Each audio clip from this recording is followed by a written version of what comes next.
It's one of the difficulties in doing this series on online grifting and YouTubers who grift. What is a YouTube grifter? It is very hard to say. I guess all we can do is give big benchmarks, but it's not a precise definition. So, is Jenna Miscavige a grifter? Yes. Is Aaron a grifter? Yes. But there are special cases of grifting, as we're going to see.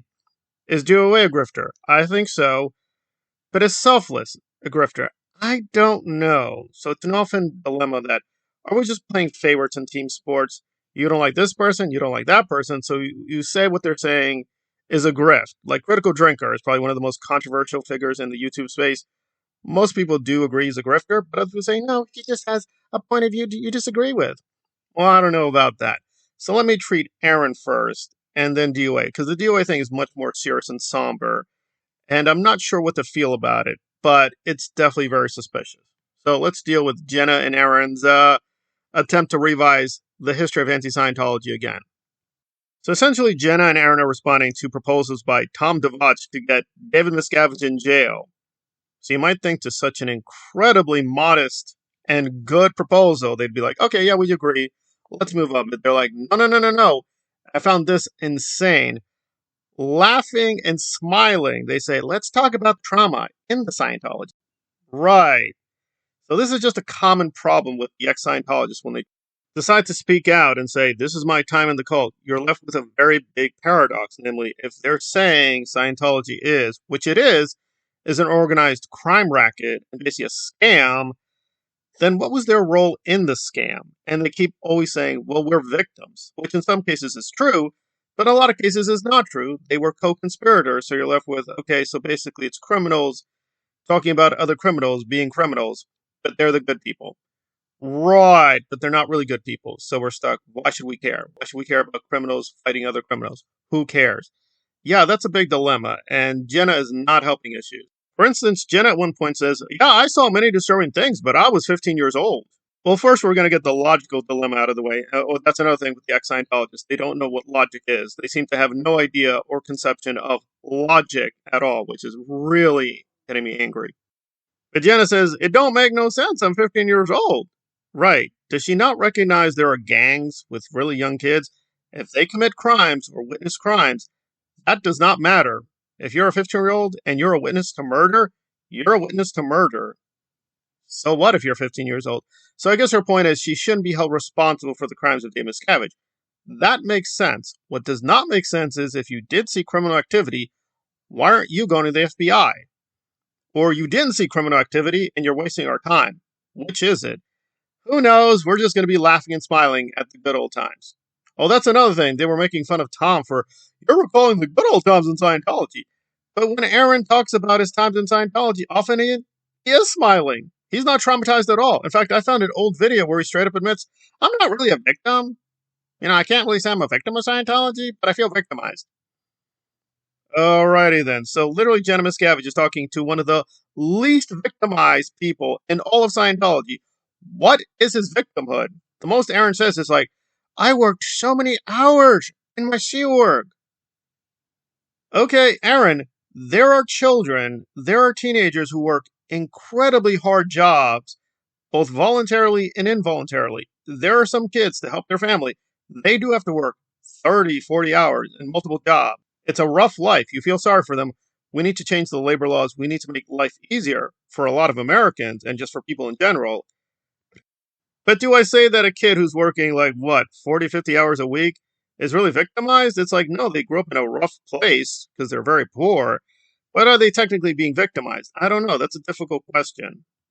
The problem is Aaron being a kid and helping a mass murder cult, but just working a lot of hours as a young kid is not, I think, qualification for being a victim. So I don't know what he's talking about.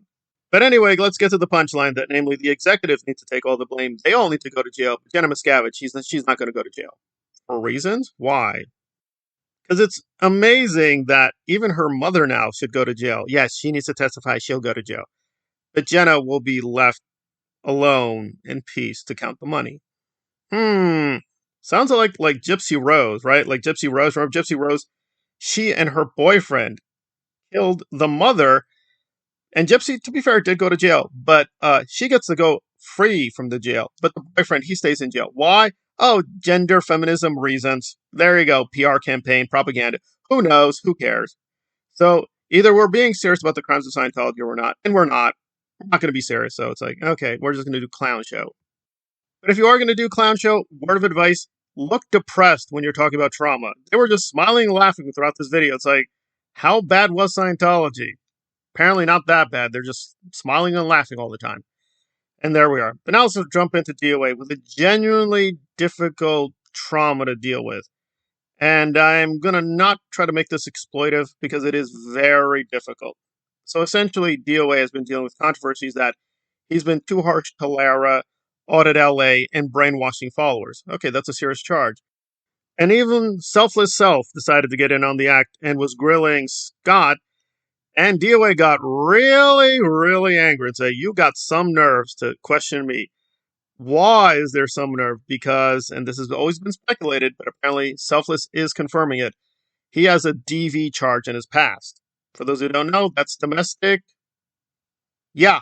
Now, that does not mean he's a bad guy. It could be an Amber Heard situation. That was technically a DV situation, although technically there, Johnny was the victim. So it could be he's the victim and the woman was the one doing the DV. We don't really know. We don't have many details. We just know that there's a DV issue in the background.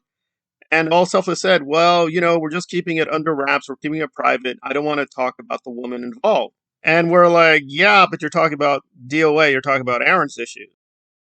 Why do we discuss their issues but not your issues? So this is a very difficult case. And DOA updated himself and said, okay, I'm not going to really talk about what happened with Selfless and the DV thing. Why not? Oh, right. Quid pro quo. You don't talk about my crimes. I don't talk about your crimes. So it's just the Aaron Jenna show all over again. But there is a serious point because in the background they were discussing the Louis Repetto case. So what happened? Well, that's kind of the dilemma. Now, I Am Mrs. J has done a lot of good videos on this exposing Louis and what he did. However, don't know everything. At this point, we know that several women are charging him with various offenses. Right? The DOA is saying that they deliberately lied and made it a much worse situation through deception. And I'm in a rough situation. I know some of these women, and they showed pretty powerful receipts, so I believe them. But again, a lot of victims want to remain anonymous, which I respect. So we're kind of stuck. At this point, we don't have enough to talk about, but it is a very disturbing episode, especially the cover-up. There is no doubt that many SPTV creators just tried to deny anything happened or being silent. They don't want to talk about it because this is just a big dilemma that it's not just abuse in Scientology. When the ex-Scientologists get out, they just do the same thing. They become predators in other communities, and now there's predation within the SPTV community. And apparently, a lot of the ex-Scientologist people just don't care. They're like, if you're a predator, as long as they like you, they don't care. Scoville, Repetto, as long as you're on their whatever friend list, they don't care if you're a victim. So it's all very, very disturbing in terms of secrecy and exploiting people.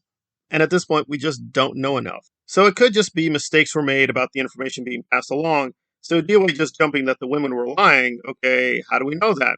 We don't know that. So we need to just exercise caution and wait more time to get more information to know what we're really talking about. But DOA is correct. There was a cover-up and the ex-Scientologists were involved. Now, some of the ex-Scientologists did try to do the right thing. But the vast majority of them just did very cynical silence. And I don't even know, and blamed one another. But they're like, well, the point here is that you're letting people be heard by one of your own, because apparently you're just ranking people. I mean, they can say they're out of Scientology, but clearly out of the ex-Scientologists do rank people, even people who never experienced Scientology, as lesser than them. They are superior beings. They get more rights. They get more privileges just because they were in Scientology. Instead of being a mark of shame, a mark of pride within their own community. So it's all very disturbing. It's all very disturbing. So I would recommend the Miss J videos. I think she did a very sincere effort, but again, we just don't know many things. We have to be very, very careful. So I would agree with Scott reluctantly. We have to be careful in not seeing every victim as a superhero, but at the same time, let's not automatically think the victims are lying. It could just be there was misinformation, mistakes were made. There are many possibilities. We have to be generous to both sides because it's a very disturbing case, and the cover-up is also very disturbing, and that's where we stand. But still, if Scott wants to label people liars, that's him. I just think that's going a little too far. Again, I think the evidence is very persuasive, but we still don't know many things, so we have to be very, very careful where we proceed. So I would give him a lot of points for speaking out against Aaron and calling him a liar. But we have to be careful with saying that word liar. Again, if lies are done, that's bad, but let's proceed carefully examining, quote, the lies or misrepresentations. Again, this is just a very rough situation where all sides have their agendas and have their biases, so let's proceed very cautiously.